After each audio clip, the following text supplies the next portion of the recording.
In today's episode, I think is going to be, and for us, I think it's something that we consistently talk about amongst ourselves, the two of us, which is, so it's probably one of the most important conversations we've had, and we want to have it here with you, the listener, because I think if you're feeling stuck, you're feeling stuck in your business, you're feeling stuck in your investing, your investing cycle, your investing strategies. We want to talk about thinking about how are we truly financially free, and when will be truly financially free as Canadian business owners. And we're going to unpack a few traps along the way that help our mindset shift from where we are now to feeling unstuck on developing this strategy to be truly financially free as a business owner. So we're going to get into that here today. Yes, absolutely. And, we're going to talk a little bit about this idea of paid time off for specifically business owners. If you really think about it, you've developed a business. Oftentimes you're very entrepreneurial spirited. You want to do something more than just say show up and, clock in, clock out. And you're wanting to build your wealth. But, a few weeks ago, a business owner, this is not the first time we've heard something like this, but they said, Kyle, I built this business so I could have freedom. And yet I still can't take a random Friday off without worrying about payroll, taxes, and cash flow. And the reality is that so many people that are in their business, and we're saying they're working in the business instead of on the business, are stuck in this place. So even though they're their own boss, they get to decide whether I take a Friday off or not. The reality is really they're kind of contemplating with themselves is do I want to impose that amount of pain on myself by taking a Friday off? Do I want to carry this into the weekend? And a lot of times it comes down to so many different factors. First of all is I'm growing my business. Of course, I want to grow the business because I want to be successful. I want to do great things, all of those pieces there. But then there's also the actual monetary growth side of things. There's I need to hit certain milestones, right, in order to be profitable. I know that if I'm this profitable, I'm still going to have tax implications from the CRA. I'm still going to have all kinds of things going on like market volatility, right? If Donald Trump, says tariff, is my revenue going to go down? Who knows, right? Depending on the industry. So there's so many people who are talking about these things. And, if you're in your mind thinking I wish I truly was financially free. Now we're going to unpack what that even really means, because you might be financially free, but you might feel still tied to the business. And we're going to talk about some of the traps that we're going to use to help you unclog your system. We're going to try to remove some of those traps that Canadian incorporated business owners use that keep them from financial freedom. And we're going to try to dig into both the business flywheel, and we're going to talk about something that hasn't even come up yet in this conversation, which is building the actual wealth flywheel. That is the true differentiator in terms of giving yourself that paid time off that you're looking for.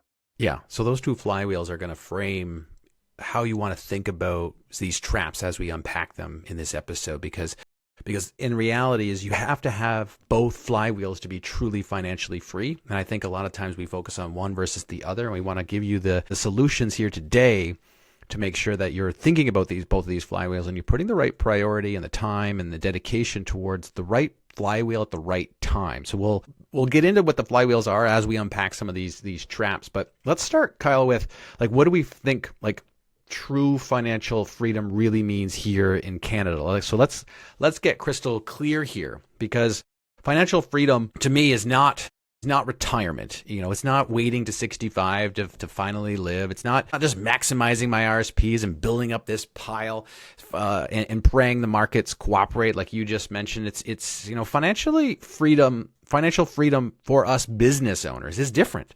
And financial freedom is control. And I think that's the way you want to think about it. It's control over your time. You're saying is we've got tons of business owners that are still saying I just can't let my foot up off the gas. And therefore, which means you don't have that freedom yet, which is okay where you are now, but we have to design the systems, the flywheels to get you to that place. And that confidence of knowing that you're on the right track there can actually make you feel like Friday could be taken off, because the system's in place.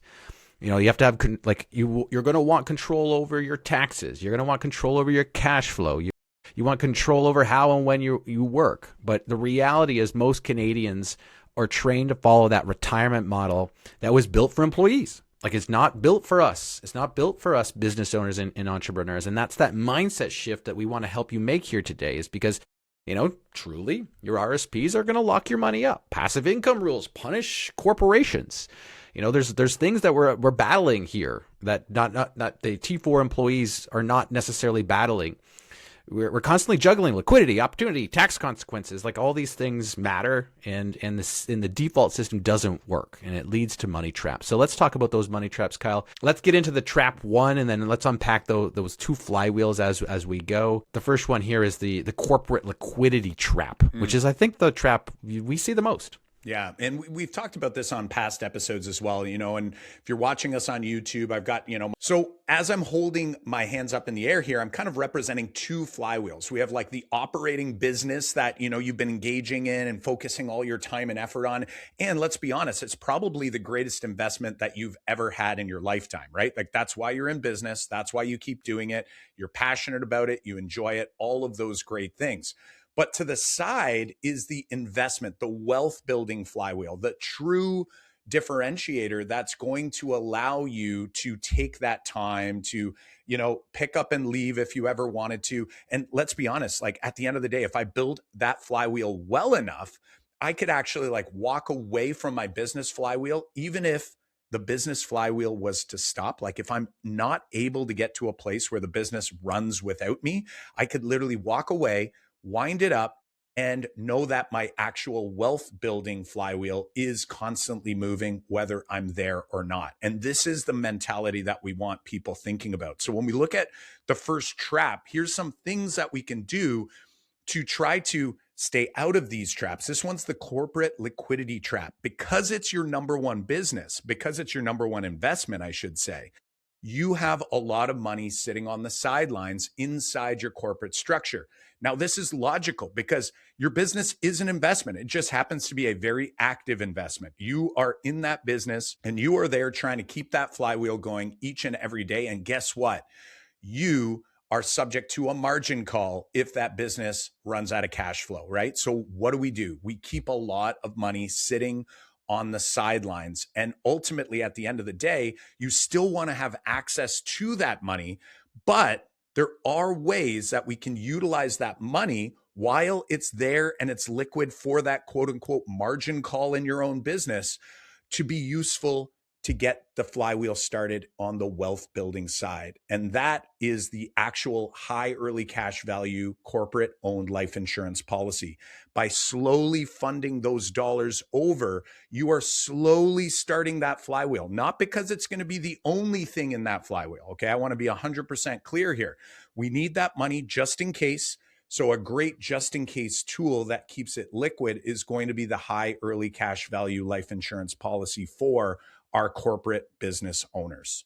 Yeah, it's like the foundation. Like you're saying, it's not the only thing that's going to be on that side of the flywheel, but it's the foundation that helps that flywheel move a little bit smoother and is a little bit safer. Push, right? The first it can push be the first push. A lot of risk. Yeah, and while we've seen other business owners not use that as the first push, where they're all of a sudden, and this will lead into the second trap, but the idea is that most business owners, if I do have my two separate flywheels, I'm transitioning my retained earnings from my operating company up to my holding company, which is where my wealth flywheel is living and breathing over here. And maybe I'm sticking those dollars into the markets and I'm just plugging in there and I'm building up that pile. And that's what I think is my flywheel. It's like, oh, over time, this money will generate more money and then more money. And then all of a sudden I will have this pile that generates me money, which in a way is a type of flywheel.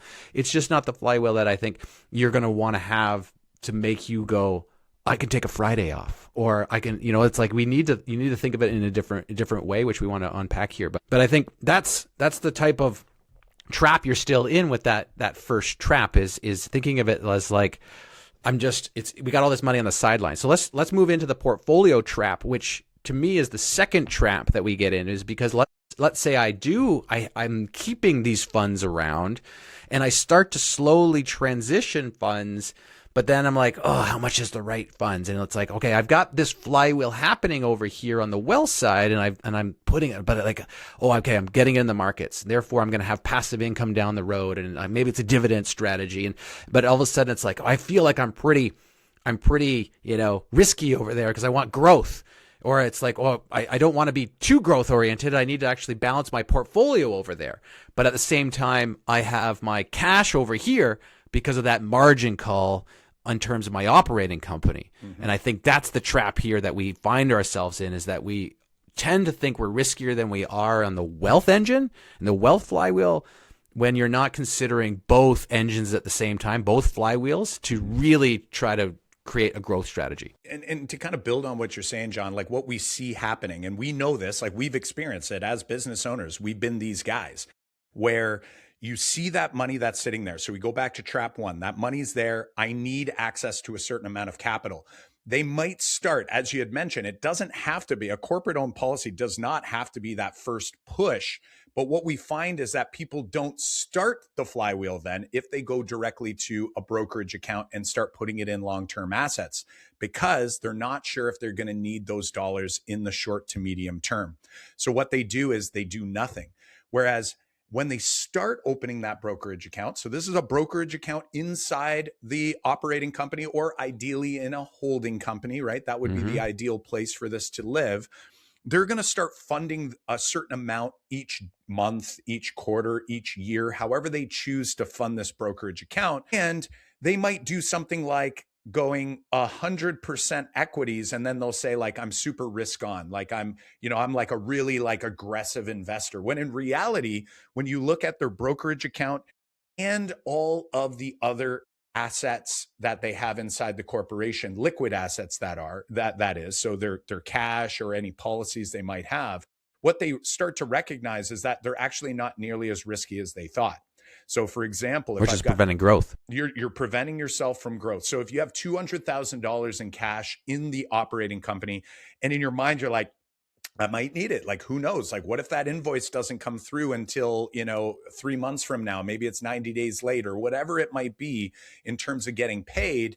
Those 200,000, it holds me back from putting money in. Or what they'll do is they'll look at 200 and they go, well, I'm going to use a rule like, let's say 10%. We'll use like a Dave Ramsey approach. Like, let's take 10%. I'm going to take 20 grand, put that into my brokerage account, and I'll put it in all equity ETF, which is fantastic. The problem is it's only 20 grand growing over there, and we got 180 over here doing nothing. So that's where getting both of those things between trap one and trap two, getting those dollars working in the best way possible. So deciding how much of that 200,000 am I okay? Am I going to be safe to put into long-term assets that make it more challenging to pull back because of dips in the market, because of any other circumstance that might happen? And the remaining amount, it might not be the whole 180, by the way, especially when you're first getting started, but a certain chunk of that amount could be considered for a high early cash value corporate owned insurance policy, so that we still have that liquidity to get those dollars back. Now we're going to get GIC like growth tax free on those dollars that are starting to build that wealth engine. And now the liquidity I need from my corporation, it exists, but it exists over here in that flywheel. So I can now start contributing more of these additional retained earnings dollars towards the high growth equity ETF portfolio. Right. And that's making use of that same tool to do both of those things. All right, let's talk about trap number 3, which is the CRA tax drag trap. And I think this one's sneaky because I think, and this one is probably it's gonna sound like, hey, don't you guys talk about, how to optimize for taxes and how to optimize our strategies all the time? But this one is I think thinking about, you need to always optimize for reducing tax. And what I mean by that is, like, that's why it's a trap. Like, you keep thinking that is preventing your growth. And what I mean by that really is that you're asking yourself the wrong question, which is like, your question you pretty much ask yourself is like, how do I reduce taxes this year? Instead of saying, how do I reduce taxes over 20 years? And that's a difference, because I think we get stuck in this, like, this short-termism. We get stuck in this like short-term thinking because it's like, this year, how do I make sure that this year I pay less tax, less tax, less tax? And that starts to accumulate some of the strategies that you're taking, but that's preventing your long-term tax strategy. So you want to be thinking more long-term, and what could you be doing long-term over the course of many years to build your wealth and build your legacy so that you're not restricting yourself now. And that's the trap you're going to find yourself in. Right. And I'm going to say too, it's like, unfortunately, like here's like some bad news. Sorry, everybody, but it's not like one thing. Like it's not like if I just get this one thing right, like everything else is good. Like, if I, focus on salary and dividends for a second, right? Like when we look at that and we go, listen, if your company is earning like a significant amount of money and you don't need a ton of money in your personal pocket, if it's over $500,000 a year, like a rule of thumb is going to be like, listen, you want to take out probably around 130 as a salary and then use that additional money to stuff the RSP. Like that's an easy move. Some people will be like, but Kyle, RSPs, it's tax deferral. Like, what if I'm in a higher tax bracket later? I'm like, I get it. But if you're taking money out of the corporation and the company was going to have to pay the same amount of tax that you're going to pay at a personal level anyway, you might as well and get it over there. And then we'll deal with that tax strategy when we do our quote unquote meltdown along the way, right? Like we'll push off CPP, we'll do all kinds of different moves in order to help you out with that piece there. When we're in the corporation, we have to be really, really cautious on what we're investing in.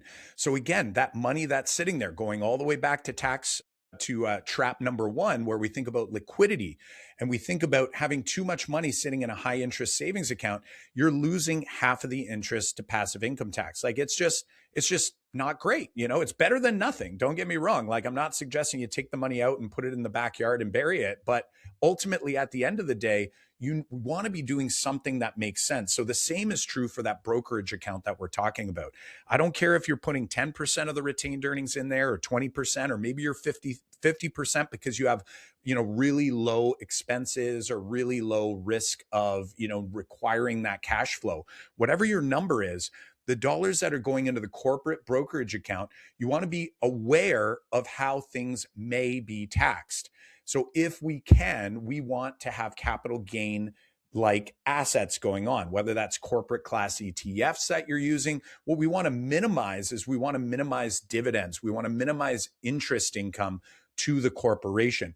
Any of that low growth, fixed income like investing that you want to do to balance out your portfolio can be done tremendously well with the high early cash value policy. So let that policy do that part of the work and let the equity ETFs do their thing. But instead of just SPY or QQQs, which actually produce a dividend, look to some other tickers that could potentially keep that dividend payment within the ETF wrapper so that you're not experiencing the tax at the corporate level and you're only going to experience a capital gain over the longer term.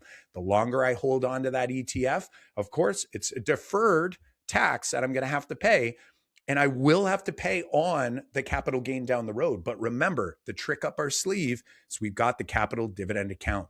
Half of every capital gain dollar that you realize inside that corporation is going to be able to flow out as a capital dividend to shareholders tax-free. That's a massive advantage. The other half, subject to passive income tax. But remember, if we're structuring how we're going to pay ourselves each and every year, we can use the refundable dividend tax on hand account in order to help us get a tax refund to the corporation and take on some of that personal tax at a personal level. And when all is said and done, if we do this well and you don't require, say, $300,000, $400,000, $500,000 every year in your personal pocket, we can keep you in a really low tax bracket so that you have more cash flow during your lifetime, more net worth throughout the entire journey, and then a much bigger estate value at the end. You get the win-win-win across the entire board.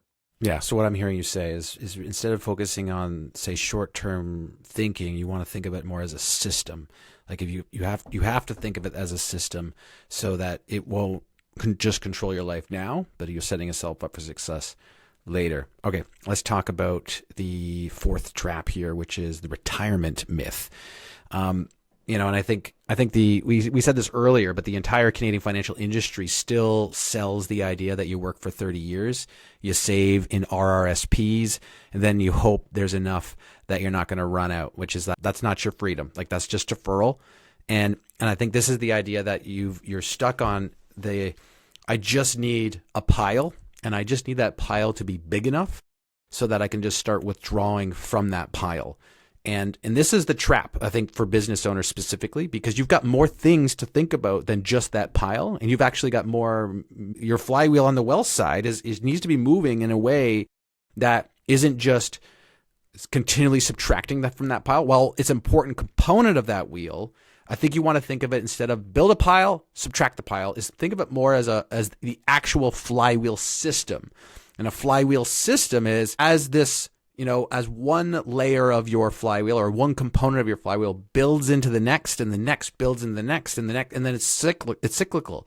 And then the flywheel grows, even though you're maybe in that withdrawal stage. And I think that's the type of maneuver what we're trying to create on our side when we have our flywheel effect and the wealth business is how do we create the system to build while we're subtracting in those retirement years? Like, what are those levers that we can pull here? What are the assets that we can build here that build this so that it's actually building upon itself and we're not constantly thinking of subtraction? Because that's where your mindset shift is going to feel like you can take the Friday off. Mm-hmm. You can take a week off in the middle of the year. You can stop working on your operational business, because this machine over here is a system and not a pile that's just being depleted. Because I'll guarantee you, if you're thinking of it just as the pile, you're going to restrict yourselves in how your lifestyle could look like, what your freedom is going to look like, your control that we talked about earlier is really going to look like.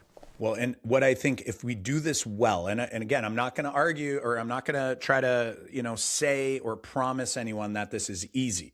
But if done well, and if we focus enough on some of these traps and how to overcome these traps along the way, and we work on both flywheels the entire journey, eventually that wealth building flywheel will actually be spinning more aggressively than that first flywheel, that operating company flywheel. Now, in a perfect world, you get them both spinning and you don't need to touch either one. The beautiful part about a wealth flywheel is that if we do it well, that flywheel is going to continue spinning without you. Like, there's nothing you can really do to help it, right? It's just going to do its thing. Whereas in that operating business, like, the perfect situation I know for me is that we could, John, you and I and Matt, with our real estate properties, we could literally wind down our entire operating business without selling it, and be able to just live a nice lifestyle off of the wealth flywheel. Like, that for me is the ultimate goal, is that we build a successful business, but along the way, it's like that wealth flywheel is there so that we can do this business, focus on it for doing the right things in the business. And then if we don't want to do the business, we literally could walk away and not have to worry that, shoot, we weren't able to find a buyer. It's two businesses. Exactly. So this is a really important thing for people to think about. And the way I look at it is, if you have an operating business and you are able to sell it at some point, so you are able to get it to a place where you don't need to be there for the flywheel to keep going, and it becomes valuable enough to sell, then that's a huge bonus, right? Like, that's the bonus there. But you don't want to be relying on that one action, because guess what? If I can't find the buyer, or if that flywheel truly isn't spinning without me being in the work, in the business every single day, then I'm never going to quite get myself to that place where I feel financially free. So that for me is one of these big, hopefully big takeaways for people as they're reflecting on their own situation, and that, hey, your greatest investment is that business 100%.